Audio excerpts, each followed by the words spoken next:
Hey, how y'all doing? It's October the 2nd, 2025, and there are some things that are on my mind, and I wanted to express those things before I lose track.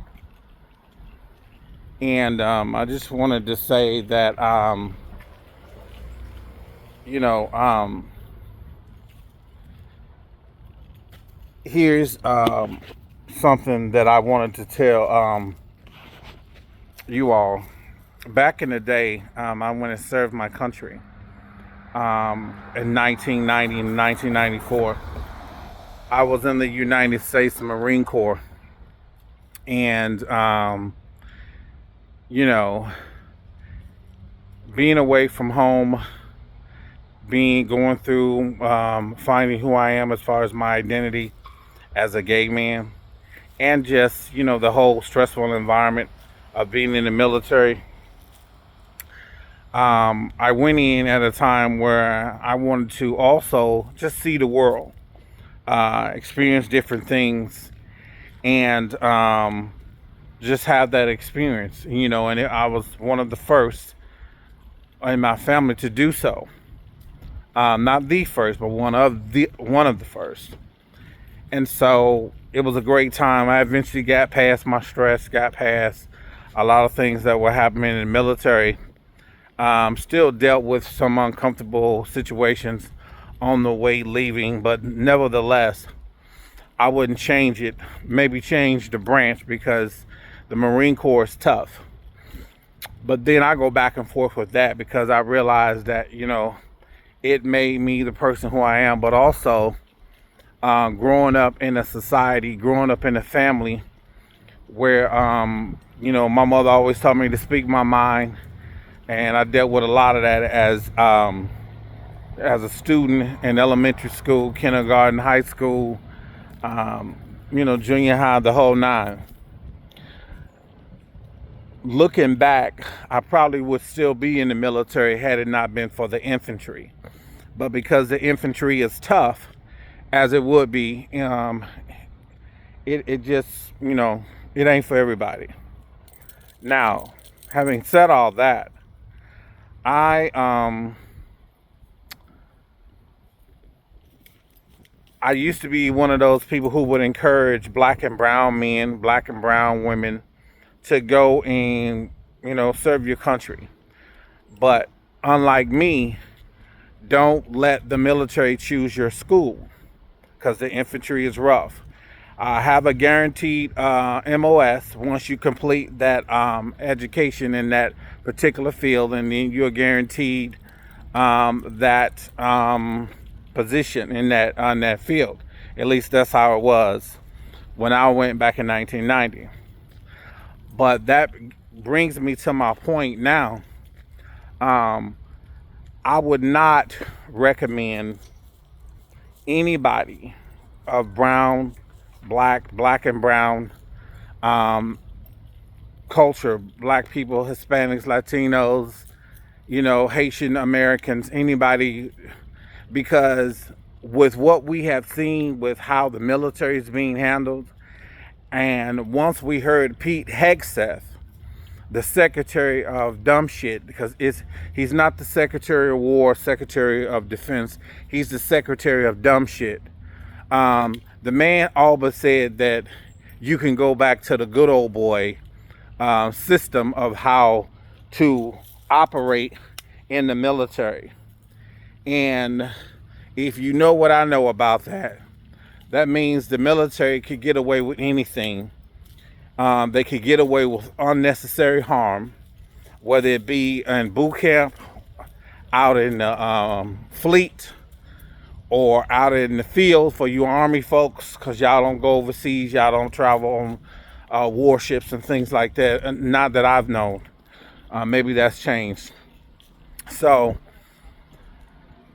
to my black and brown brothers and sisters, I would suggest y'all find an alternative to going into the military, if because otherwise based on who's at the helm in our society right now, Mr. Pete Hegseth, who I believe is on some type of alcoholic or drug-induced possession, is running the Department of Dumb Shit.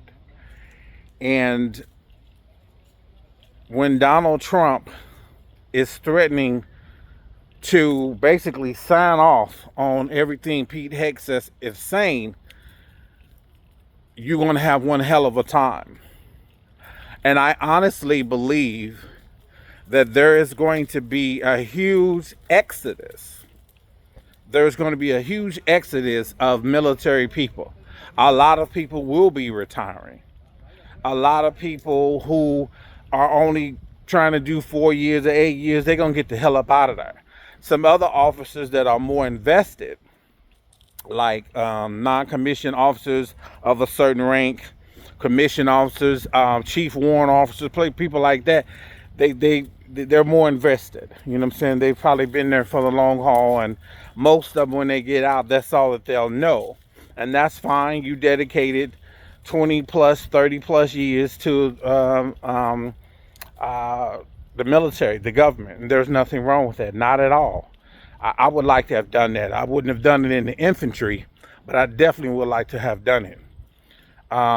However, with this new chaotic and just kind of critical DEFCON 4 administration we have, and the president leading the way with his sticky fingers on the buttons, I would suggest that you find another alternative to going into the military.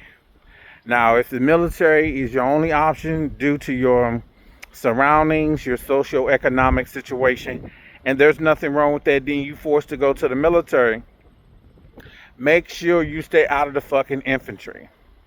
Make sure that you stay out of places like that. But if you are a gung-ho, patriotic, I want to go to war, show people how tough America is, then you may be the right one to go into the infantry. I, on the other hand, my mind was not set to do the infantry, but it was all too late by then, you know. And I had already decided that, you know, I wasn't going to re-enlist. Had I had another job, or, you know, because they told us in the infantry when I first got to the fleet that nobody's going to want us anymore because our minds are fucked. And that's pretty much the truth to a certain extent, because I ran into a lot of mind-fucked individuals in the infantry. Decent men, but still mind-fucked. You know what I'm saying? The rest of us were just trying to get past the bullshit. And that's a tall order. Also, I just wanted to say that if you go into the military, for you black and brown people who are highly educated, don't go into the fucking the Marine Corps. The black and brown people who are highly educated or gotta, you know, go in the Air Force, where they'll promote your intelligence versus your brawn. I'm not saying the Marine Corps won't, but it's just none of that was existent. You know what I'm saying? When I was around in the 90s in the military. And they weren't trying to promote that. You know what I'm saying? They said it, but no. Go to the Air Force. Go to the Navy. Go to the Army. You get promoted faster in the Army. You know what I'm saying? Because what I witnessed in the Marine Corps was the good old boys. The good old boys. And that is what Donald Trump wants the country to go back to. The good old boy system of the military. Pete Hegseth, he didn't necessarily go. I don't know when was his 8-year career in the military, but I don't believe it was in the 90s, you know, that I don't, because I'm older than him. But we're moving to the good old boy system in the government. They're talking about putting their hands on recruits. And as I said in a previous video, someone who dealt with that before, trust me, it's going to be a whole nother level. Come on, Duke. It's going to be a whole nother level of kickback, literally, when you try to hit one of these new 2025 Marines. Thank you. Don't forget to share and subscribe.